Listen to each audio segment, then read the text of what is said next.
기도하고 말씀 듣도록 하겠습니다. 하나님, 오늘도 말씀으로 하루를 시작하게 하심에 감사를 드립니다. 날마다 하나님으로부터 공급되는 은혜의 말씀으로 늘 힘차게 살아가는 우리 모든 사랑하는 온상학교의 성도님들 되도록 함께 하시기를 기도합니다.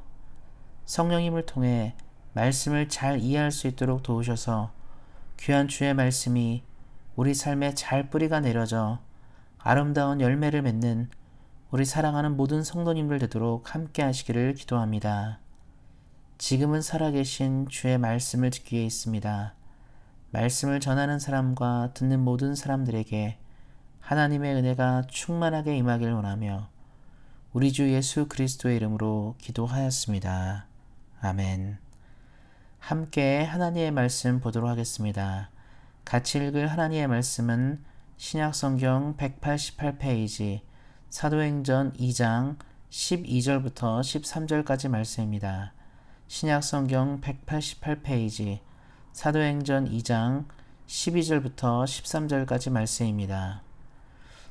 다 놀라며 당황하여 서로 이르되 이 어찌된 일이냐 하며 또 어떤 이들은 조롱하여 이르되 그들이 세술에 취하였다 하더라. 아멘. 오늘은 부흥이 불신자에게 미치는 영향이라는 말씀의 제목을 가지고 함께 은혜를 나누고자 합니다.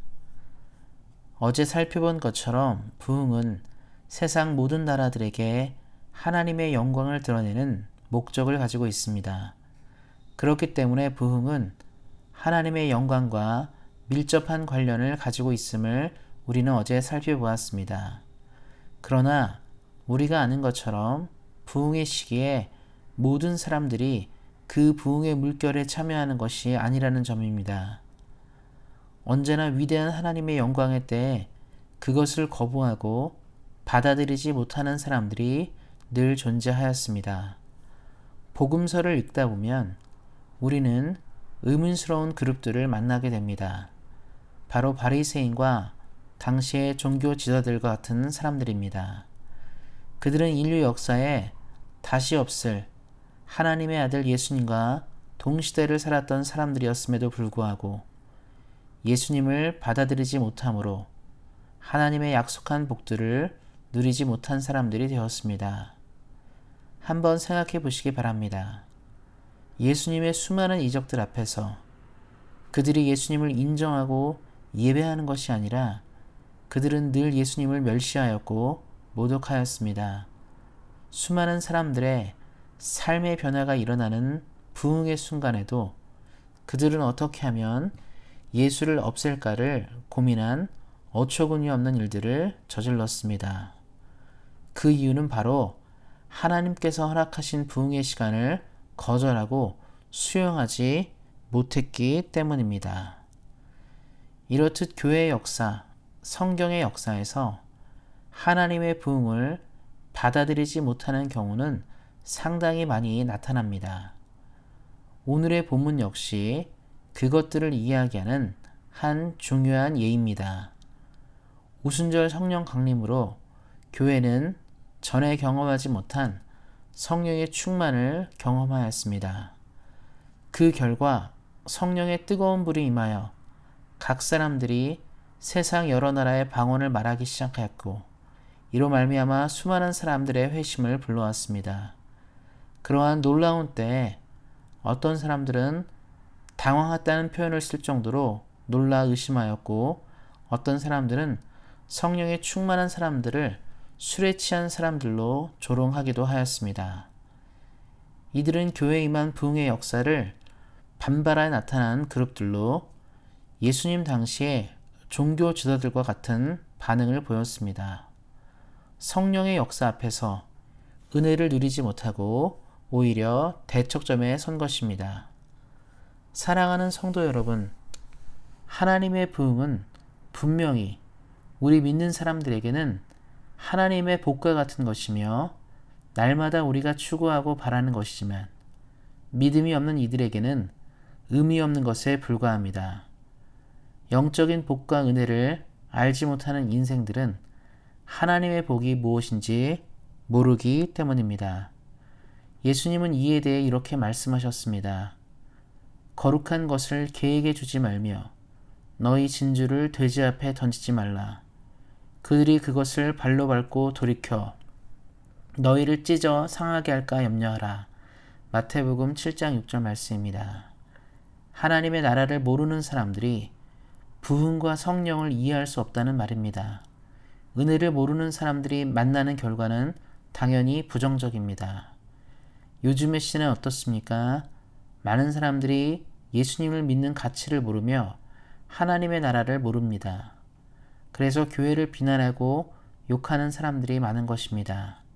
안타까운 사실은 세상 사람들이 교회를 비난하고 비판한다고 해서 하나님의 나라의 부흥과 하나님의 뜻이 멈추지 않는다는 사실입니다. 그렇기 때문에 그들이 아무리 애쓰고 노력해도 하나님의 나라가 멸망하지 않는다는 사실을 기억하셔야 합니다. 하나님은 언제나 하나님의 사람들과 하나님의 나라를 이어가실 것이기 때문입니다. 사랑하는 온세영교회 성도 여러분, 말씀을 기억하시기 바랍니다. 초대교회의 교회를 비판하고 비난하는 그룹들이 존재했음에도 하나님의 나라는 멈추지 않고 성장과 성장을 거듭하였습니다. 하나님의 나라를 구하여 복음으로 삶을 살기로 결정한 사람들을 통해서 하나님은 멈추지 않고 능력으로 역사하셨습니다. 세상이 주를 모른다 해도 하나님은 자신의 백성들에게 약속하신 부흥을 허락하실 것이며 교회는 반드시 승리하게 될 것입니다. 이를 기억하시고 우리를 부흥으로 인도하실 하나님을 기대하시면서 믿음으로 날마다 전진하시기를 예수님의 이름으로 축원드립니다. 기도하겠습니다.